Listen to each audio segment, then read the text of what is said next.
parte, mas a gente vai falar também, falando um pouco de estética, de autoestima, etc. A gente vai falar de algo que é muito importante quando a gente quer entender, né, algumas questões ligadas à nossa saúde, principalmente ao aumento da obesidade. A gente vai falar dos hormônios de saciedade e hormônios da fome. Então convidamos a doutora Isis Toledo, que é endocrinologista. Bem-vinda.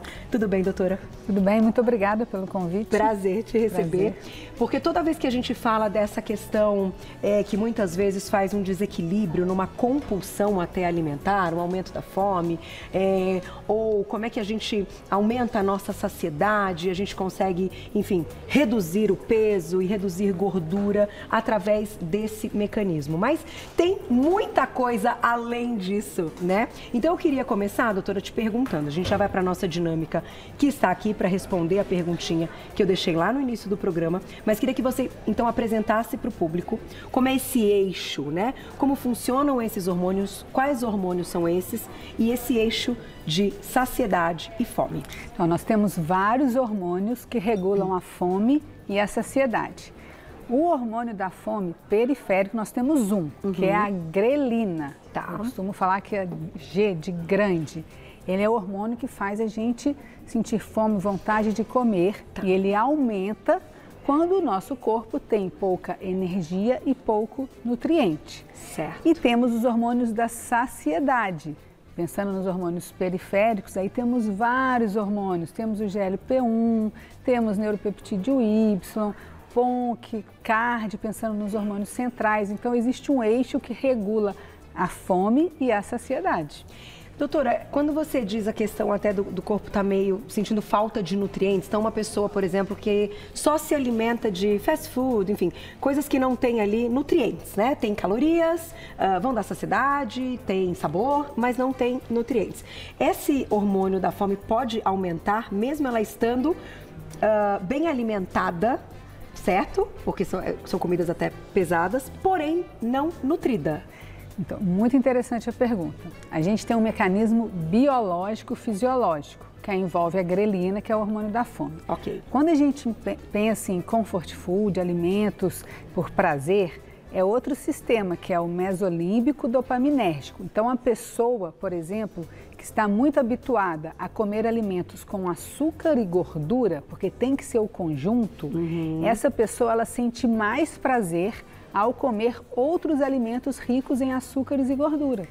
Então, o que acontece? Ela tem mais prazer e ela vai buscar mais os alimentos palatáveis. É como se o cérebro pedisse esse tipo de alimento. Tem um estudo muito interessante que eles fizeram nos Estados Unidos e na Alemanha. É um estudo curto, mas ele é atual, que eles fizeram 8 semanas de estudo. E vamos supor, nós duas estamos com a mesma dieta e não somos portadoras de obesidade, ou seja, a gente não tem uma doença de base, certo? E nós comemos, e aí eu introduzi na sua dieta um iogurte com mais açúcar e com mais gordura. E na minha, o iogurte normal. Aí eles fizeram a gente tomar milkshake e uma ressonância. E o seu sistema dopaminérgico, ao tomar o milkshake, foi muito mais ativado. Então, olha que interessante, quem come mais fast food, por exemplo, sente mais prazer em comer outros alimentos que não são saudáveis. E aí, então, vira um ciclo ali. E vira um ciclo, isso pela dopamina. Porque essa liberação da dopamina é a sensação que a pessoa quer ter o tempo todo, que é uma resposta mais rápida ali de prazer. Prazer e recompensa. Então vamos para a nossa perguntinha, porque a gente tem uma dinâmica aqui, que a gente já falou da grelina, falamos de outros hormônios, mas a gente não falou da leptina. E aí a pergunta é a seguinte, doutora, a gente só se alimenta quando está com fome? Não, nós nos alimentamos quando a gente tem necessidade e também por prazer e recompensa. Tá. Vou dar um exemplo. Aqui, ó. A gente já vai mostrar aqui para vocês, tá? Vou dar um exemplo.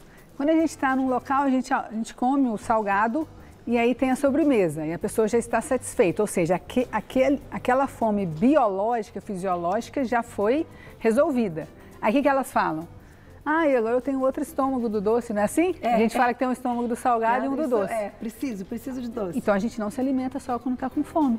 É comportamental. É comportamental, é prazer e é recompensa. Certo. Né? Emocional. Vou lá e já volto. E na volta a gente vai entender isto aqui. A doutora vai fazer uma relação aqui muito interessante de aumento de fome com perda de gordura. Isso aqui é muito legal. Nunca falamos sobre isso e vamos entender a questão. Tem um nome agora, não sei se eu vou falar corretamente, quando a pessoa está acima do peso, tem muita leptina, mas essa leptina não funciona. Ela é resistente à leptina. Resistente à leptina. Volto já para a gente comentar a respeito disso. E você vai mandando perguntinha no @VocêBonitaTV, que aqui a gente responde tudo. Perguntinha para responder daqui a pouquinho do público no @VocêBonitaTV. E agora a doutora vai nos explicar qual a relação entre as setas que aqui estão, doutora. Então, ó, cada quilo que você perde, você aumenta a sua fome em 100 calorias e diminui o seu metabolismo em 30 calorias. Então, o que isso significa? Uma pessoa, ela tem uma doença chamada obesidade, que é uma doença extremamente prevalente, inflamatória e que as pessoas, elas não aceitam que é uma doença ainda, né? Isso a gente precisa trabalhar melhor. Aí ela vai, faz um tratamento e emagrece 10 quilos. Termina de emagrecer e fala o quê? Opa, acabou meu tratamento. No momento que ela emagreceu 10 quilos, ela está com 1000 calorias a mais de fome. Se ela abandona o tratamento naquele momento, o que vai acontecer com ela?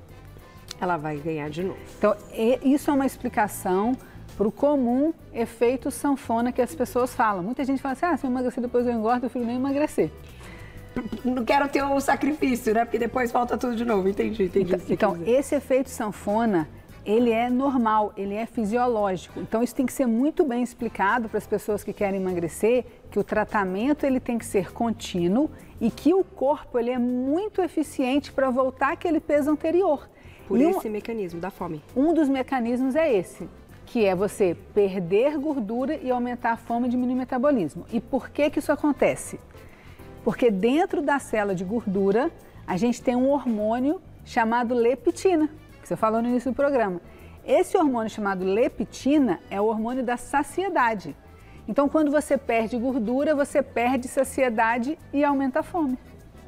Só que tem a questão da resistência, como você comentou, a leptina. Então, quem está com uma obesidade, um peso a mais, vai ter a produção de leptina, porque o corpo sabe que ali já tem um estoque eficiente. O corpo, ele faz assim, quando uma pessoa ela é portadora de obesidade, o que é ser portadora de obesidade?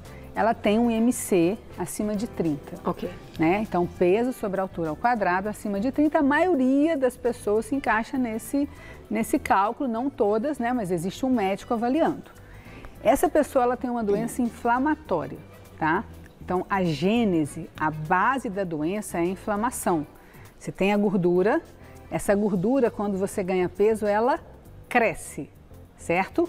Quando ela cresce, ela forma citocinas inflamatórias, que é a adipocina, porque está no adipócito. Tá. E o que acontece? Você vai ficando inflamado e aquela leptina que você está criando na célula de gordura, apesar de você ter leptina, você também tem resistência à leptina. Mas você melhora isso com o tratamento da obesidade, que seria o emagrecimento. Doutora, mas eu pensei numa coisa aqui. Não tem aquela questão que quando as pessoas então vão emagrecendo e reduzem até a condição calórica, vão comendo menos, a gente não brinca assim, o estômago até diminui e a gente fica saciado mais depressa. Por quê? Porque o corpo entende, se acostuma e se adapta a essa menor quantidade de alimento. Isso eu falo muito em consulta. Essa é uma pergunta, isso não é verdade. Não é verdade. O estômago, ele só libera a grelina. Tá. O que comanda é o hipotálamo, tá? Então, a leptina, que está na gordura, que é periférica, manda sinais para o hipotálamo. Porque se fosse assim, seria muito fácil tratar a obesidade. E tratar a obesidade é fácil ou difícil? Muito difícil. Muito difícil. Mas é a questão das pessoas que colocam o balão, que reduzem estômago, enfim, com Mas outras... quando tiram também o aumento do peso. Tem o reganho. Por isso que tratamentos para a obesidade que não são contínuos, eles tendem a ser não efetivos. O tratamento para a obesidade ele tem que ser para a vida. Quando chega um paciente no meu consultório e fala assim, ele está lá com IMC acima de 30, eu falo, olha, você é portador de obesidade e você vai precisar tratar para sempre. Então, qualquer estratégia de curto prazo, ela não é efetiva. E tem outra, o corpo ele não gosta de variação de peso. Por que a gente quer tratar a obesidade? Porque a obesidade leva a outras doenças. Sim. Diabetes, pressão alta, problema de colesterol, síndrome metabólica, alguns tipos de câncer, então ela leva a muitas doenças. A gente quer tratar. A doença que mais mata hoje é a doença do coração.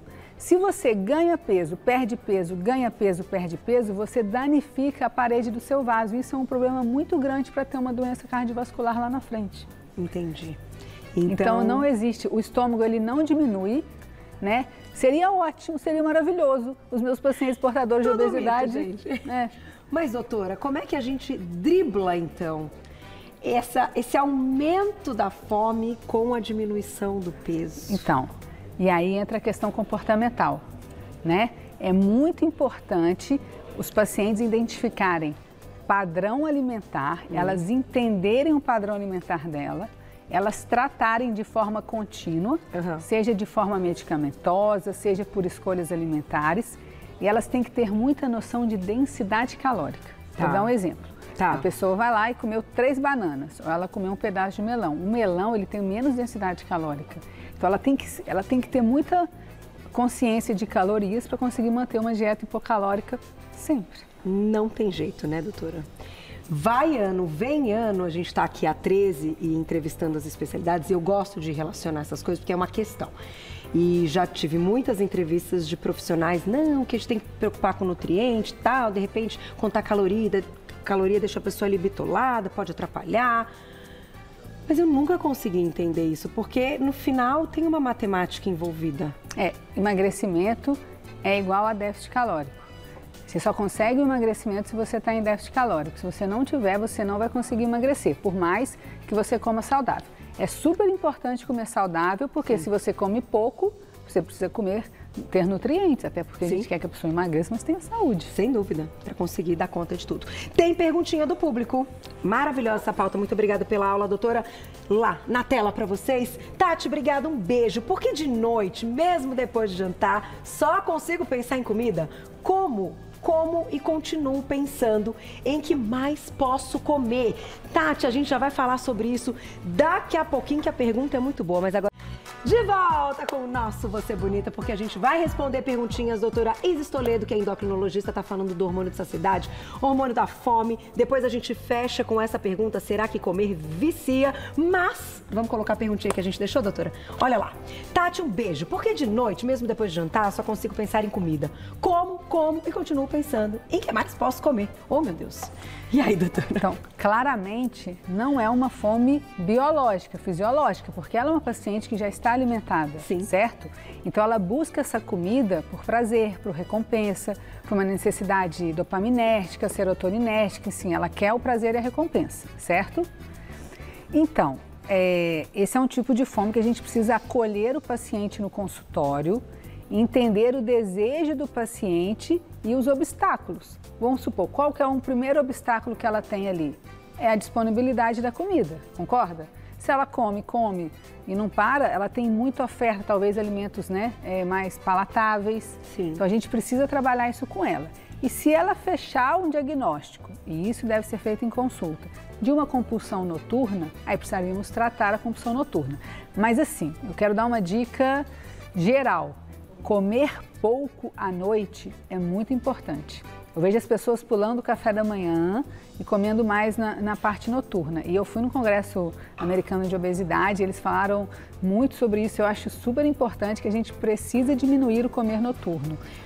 Funciona diferente a parte metabólica mesmo, né? Exatamente, né? É mais importante a quantidade do que o horário. Porém, o horário influencia, chama de nutrient time, né? É bem importante comer pouco à noite. Se você for priorizar onde você vai comer menos, tem que ser à noite. Mesmo que você treine em jejum no dia seguinte, doutora? Não, quando você treina em jejum no dia seguinte, você precisa ter estoque de glicogênio, né? Para você utilizar aquele estoque para você utilizar. Mas é muito, assim, tem que ser muito preciso o cálculo, né? Para você não ultrapassar aquele estoque.